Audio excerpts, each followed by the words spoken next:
let me catch my breath before we get started. Okay.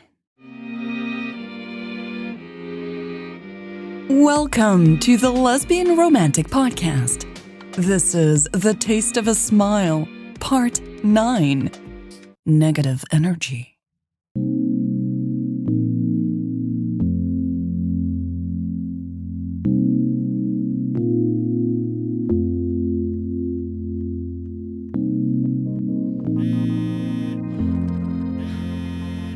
Mary's heart leapt when she saw who was calling her. She tapped the screen and said, "Hannah." "Hey, Mary, how are you?" Hannah asked. She sounded okay-ish. Mary couldn't hold back any longer. She blurted out, "How is Lucille?" "On the mend," Hannah sighed. "Thanks to a small miracle." Mary fell back in her chair. "I'm so relieved to hear that." "Thanks," Hannah replied. "I really appreciated your text yesterday." Mary smiled. "The whole team has been crossing fingers and lighting candles." "Well, it must have helped," Hannah said, "because even the doctors are amazed she's pulling through so fast." Mary rubbed the back of her neck. "Would it be okay if we sent her some flowers and a card?" "Of course," Hannah replied. "She would love that." "Great," Mary said, grabbing a pen. "What room should we send it to?" "Presbyterian, room 134. Mary wrote that down. "Okay, thanks." "I'm calling about Lex," Hannah explained before Mary could ask another question about Lucille. Mary pursed her lips. "Oh?" "I have the impression you two got off to a rocky start," Hannah said. The clock on Mary's cabinet seemed louder than usual, Mary thought. She stared at it while she replied, "Yeah, I guess that's true." "Lex didn't tell me much last night," Hannah continued. "It's more of a feeling." Mary let her head fall back against the chair. She was still pissed off at Lex. She was even a little angry at Hannah for sending Lex here, and yet she had not called her boss last night. Sure, it had been tempting to pick up the phone and tell Hannah her cousin's behavior was unacceptable, that she didn't want to work with that kind of person, that she would resign if this was the new direction Hannah was taking Leroy in. But she hadn't. One reason Mary had kept her mouth shut was Lucille's condition. Mary didn't want to cause Hannah any more distress. There was something else that had stopped her from picking up the phone, though. Lex had locked herself up in the bathroom for over an hour before sneaking out of the building after their fight. Karen had seen it all and had told Mary about it. Lex's weird behavior had made Mary think there was more to her story than she knew. "Mary?" Hannah asked. "What happened?" Mary sandwiched her phone between her cheek and her shoulder. "Nothing, just the usual hiccups," she lied. Hannah was quiet for a few seconds. "I get the feeling you're both keeping something from me. You don't have to. I'm fine." It surprised Mary that Lex hadn't spoken to Hannah about the fight. It would have been an excellent opportunity to spin things her way. Mary had sort of expected her to try to get away with it one way or another. "Anyway, I think I might have an idea on how to help you two get along," Hannah announced. Mary grabbed hold of her phone again. How?" Hannah sounded very pleased with herself now. "By getting you out of the store." "Out of the store?" Mary repeated. "Yes.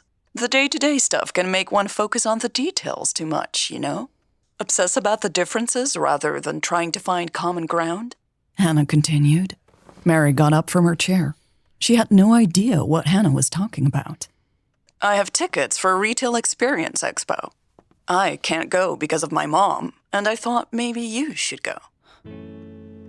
Retail Experience Expo was the biggest retail conference in the country. It was the place to go if you wanted to stay ahead of the competition. The tickets were expensive, though, and usually reserved for C-level executives. The words tumbled out of Mary's mouth. Whoa, that would be amazing. She could practically hear Hannah's grin now. "I thought you would say that. It's perfect for you, isn't it?" Mary had goosebumps all over her body. "It is." "Great, so you'll go?" I'd love to, but what about the store? Mary asked, her shoulders dropping. And Lex's training. Karen can manage the store for a week, can't she? Mary hesitated. Yes, but... And you're taking Lex with you? Mary froze. What? Hannah giggled. What better way to find common ground than at a conference with the greatest thinkers in our industry? Mary covered her mouth to stop herself from saying something she would regret later. There was no way in hell she would go on a trip with Lex Emsworth. What do you think? Hannah asked. Her voice was a little uncertain now. Mary looked up at the ceiling, widening her eyes. How could she explain she did not want to go to the fair with Lex? Hannah might think she was being difficult or obstructive. Don't worry about the tickets and the hotel, Hannah offered. Susie will set you up with a comfortable schedule and a great room. Mary considered coming up with an excuse. What if she said she just remembered an important doctor appointment? No, that was lame. Great, thank you, she said, resting her hand on the desk for support. Cool. I'll call Lex and ask her, Hannah said. Mary straightened. So Lex hadn't agreed yet? That meant there was hope. She doubted Lex would be keen to go on a trip with Mary, and she was probably a lot better at saying no to Hannah. Okay, I will wait for news before I start planning, Mary said smoothly. Oh, I'm sure Lex will want to go, Hannah chirped. You can start packing. Right, Mary said, pinching the bridge of her nose. We'll text you as soon as I have confirmation. Mary plopped back down in the chair. Thanks. Bye. Bye. Have a good day. She hung up and looked at the clock again. She had about 30 minutes left until the rest of the team arrived, Lex included. Mary inhaled slowly, rubbing her stomach. All this tension was making her body ache in weird places. She hoped Lex wasn't out for a confrontation again today. She didn't know if she could take it. It was only Thursday of the first week with Lex, and she felt more stressed than ever. Lex's job was to help out in the cafe today, Mary knew. Maybe I can try to avoid her as much as possible, she wondered. Yeah, that seems like a good plan for now.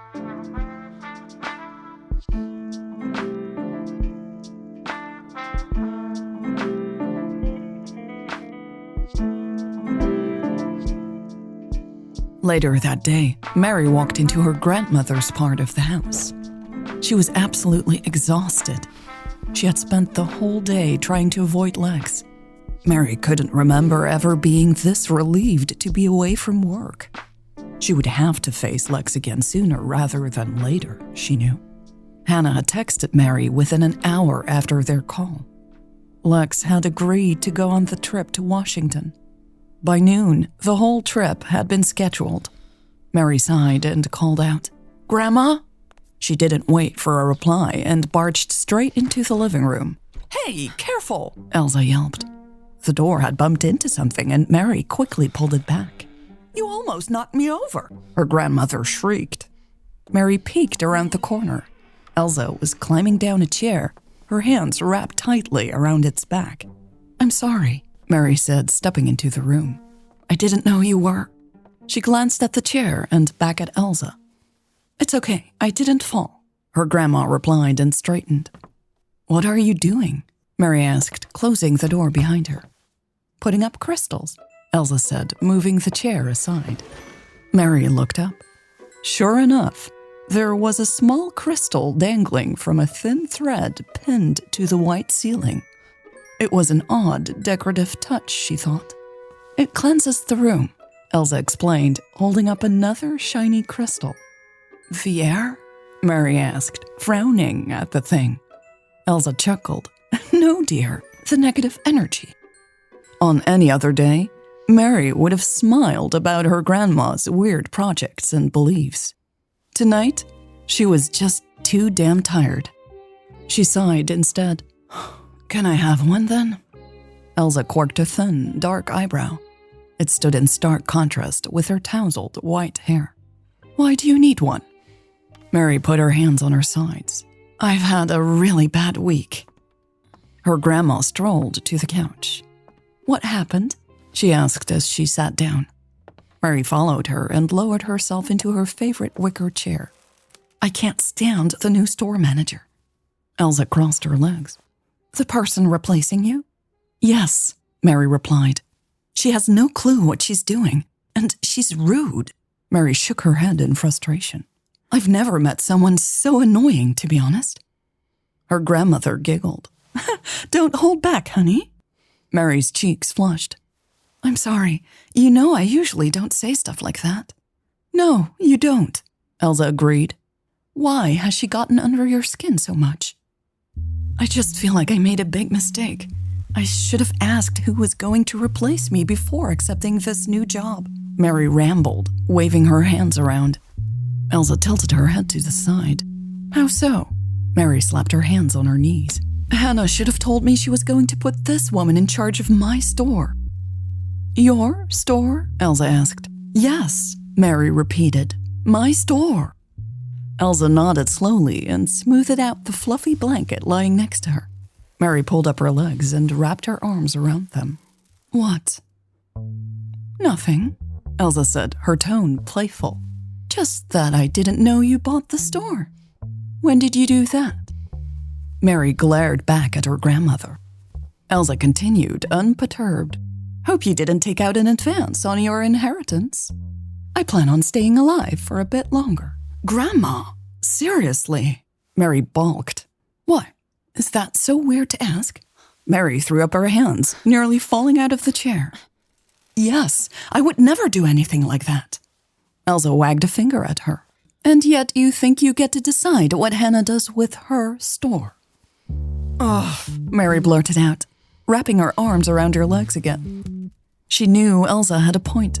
Plus, no one had forced her to take the promotion.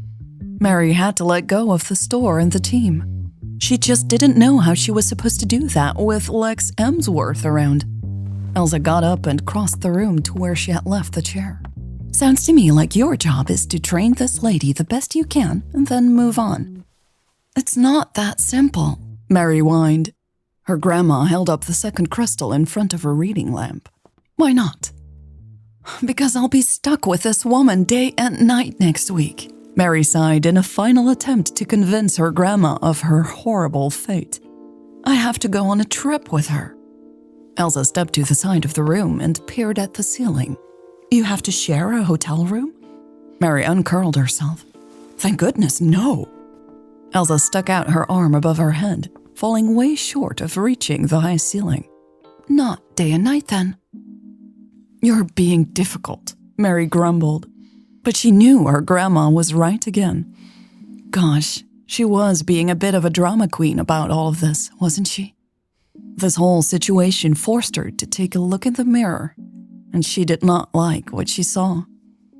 I really need to accept Hannah appointed Lex as the new manager, Mary thought in resignation. She tugged at the little ring in her ear. And I need to stop second-guessing my own choices. Can you hold the chair, dear?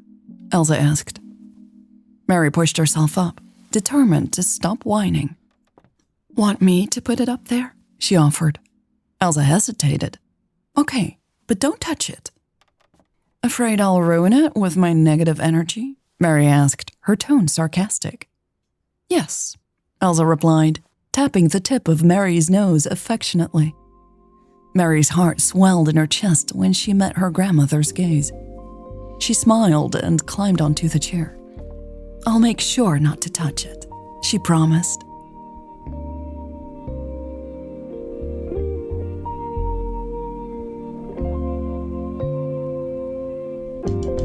This was part 9 of The Taste of a Smile. A heads up, I usually take a short 1-week break after every 10 episodes. This gives me the time to prepare the following 10 episodes and to spend some extra time with my wife and family. So there will be an episode next week, but after that, I'm taking a short break. A special message to the listeners who support this podcast. Thank you for giving back. Because of your support, I can keep creating these stories, and I can do it in a way that is different than what other companies or even podcasts do. Without ads, without selling your data, without a paywall and with all content freely available to anyone. This podcast reaches thousands of people around the globe. I am able to share my stories with all those listeners because of your generous support. Thank you from the bottom of my heart. As always, if you'd like to find out more about the Lesbian Romantic, go to lesbianromantic.com. You can find the next episode there a few days early, and there are some extras too, like a special behind-the-scenes podcast in which my wife and me answer questions sent in by listeners. Go to lesbianromantic.com, click Behind the Scenes, and you'll get immediate access. All right, that's it for this week. Thank you so much for listening, and I will see you next week for part 10. Bye.